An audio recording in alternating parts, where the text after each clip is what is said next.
Friends, இதை first time நம்ம சேனலை வாட்ச் பண்ணிங்கன்னா மறக்காம நம்ம சேனலை சப்ஸ்கிரைப் பண்ணுங்கள். பக்கத்தில் இருக்க பெல் ஐக்கானில் ஆல் என்ற ஆப்ஷனை கிளிக் பண்ணுங்கள். அப்போ தான் அப்டேட் பண்ணுற எல்லா வீடியோஸும் நோட்டிஃபிகேஷனாக வரும். ஸோ இன்றைக்கி வந்து பார்த்திங்கன்னா மாங்காய் ரைஸ், அது கூட வந்து கருணக்கிழங்கு பொரியல் தான் செய்ய போகிறோம். இதுக்கு வந்து வாட்டரை பாயில் பண்ணி கருணக்கிழங்கு வந்து நல்லா ஸ்லைஸ் பண்ணி ஆட் பண்ணி ஒரு 3 மினிட்ஸ் குக் பண்ணுங்கள். அதுக்கப்புறம் கார்ன்ஃப்ளவர் மாவு 1 டேபிள் ஸ்பூன் ஆட் பண்ணிட்டு கரம் மசாலா, கறி மசாலா, காஷ்மீரி மிளகாத்தூள், ரெட் சில்லி பவுடர் வந்து ஆட் பண்ணிட்டு 1 table spoon ginger garlic paste, தேவையான அளவுக்கு உப்பு ஆட் பண்ணி ஒரு ½ அன் ஹவர் வந்து மேரினேட் பண்ணிடலாம். மேரினேட்டுக்கு அப்புறமா நம்ம ஃப்ரை பண்ணி எடுத்துலாம். இப்போ வந்து மாங்காய் ரைஸ் வந்து செய்ய போகிறோம். இதுக்கு வந்து ஆயில் நல்லா ஹீட் ஆனதுக்கப்புறமா கடுகு, உளுத்தம்பருப்பு, கடலைப்பருப்பு, கொஞ்சம் போல் வேர்க்கடலை வந்து ஆட் பண்ணுறேன். 3 டேபிள் ஸ்பூன் வேர்க்கடலை ஆட் பண்ணிட்டு 4 வரமிளகா வந்து ஆட் பண்ணிடுறேன்.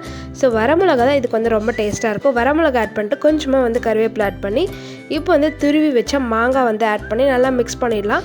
மிக்ஸ் பண்ணி ஒரு 3 மினிட்ஸ் க்ளோஸ் பண்ணி குக் பண்ணுங்கள். அப்போ வந்து பார்த்திங்கன்னா மாங்காய் வந்து பர்ஃபெக்டாக வந்து கிடைக்கும் நம்மளுக்கு. இதுக்கு வந்து பார்த்திங்கன்னா தேவையான அளவுக்கு உப்பு, அரை டேபிள் ஸ்பூன் போல் மஞ்சள் தூள் வந்து ஆட் பண்ணுறேன். நான்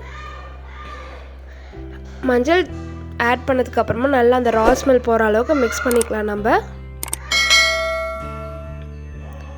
மிக்ஸ் பண்ணதுக்கப்புறமா நம்ம வந்து கொஞ்சம் போல் சால்ட் ஆட் பண்ணி நம்மளோட ரைஸ் வந்து ஆட் பண்ணிடலாம். ஸோ ரைஸ் எப்போவுமே இந்த மாதிரி உதிரியாக வர்றதுக்கு வடிக்கும் போது கொஞ்சமாக வந்து ஆயில் ஆட் பண்ணுங்க. அப்போ வந்து பார்த்திங்கன்னா உங்கள் ரைஸ் நல்லா உதிரியாக வரும். இப்போ வந்து மாங்காய் ரைஸ் வந்து ரெடி ஆகிடுச்சு. இப்போ வந்து ஒரு பேனில் நல்லா ஹீட் ஆனதுக்கப்புறம் ஆயில் நல்லா ஹீட் ஆனதுக்கப்புறமா நம்ம கருணக்கிழங்கு ஃப்ரை வந்து பண்ணிடலாம். இது வந்து டீப் ஃப்ரை இல்லை, ஷாலோ ஃப்ரை மாதிரி தான். ஸோ நல்லா வந்து ஒரு 3 மினிட்ஸ் 2 பக்கமே வந்து குக் ஆகட்டும். ஸோ குக் ஆனதுக்கப்புறமா ஃப்ளிப் பண்ணி விடுங்க. 2 பக்கமும் ஈவனாக வந்து நம்மளுக்கு குக் ஆகி கிடைக்கும்.